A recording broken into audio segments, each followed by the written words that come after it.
आमा हाय के बनाउनु भएको यो ढिँडो कोदाको ढिँडो आज कोदाको ढिँडो अनि यसमा सिस्नो हाय हाय हाय सिस्नो कोदाको ढिँडो अमेरिकामा पनि सिस्नु कोदाका ढिँडो खान पाइँदो रहेछ नि जति यो आफ्नै बारीको कोदो है यो लु हेर्नु है साथीहरू यहाँ ढिँडाका कोदोको ढिँडो कसको आमा यो चाहिँ कसको भाग यो कान्छी बुहारीको अनि यो बुवाको यो मेरो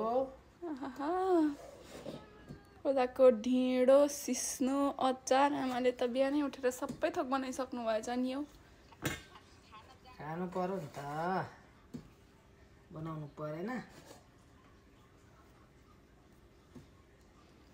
सिस्नो चाहिँ कसको बारीबाट ल्याउनु भएको आमा सिस्नो चाहिँ यहाँ बारीमा आमा खुवाइ त मरत छ त हो नि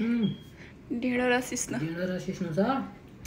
उहिले माइत गएर गलेर थल्काले खाने भन्थिन् अरे चेलीबेटीले घरमा खान नपाएर माइत गएर खान्थे अरे यसको नाम गलगले अरे सिस्नो धलधले अरे अनि त्यसरी खाएको उहिले याद आयो अहिले आमालाई गलगले र थलथले खाँदैछु है म त बुवा कस्तो हुँदैछ एकदम मिठो छ मिठो छ तिमीलाई कस्तो लाग्यो मलाई त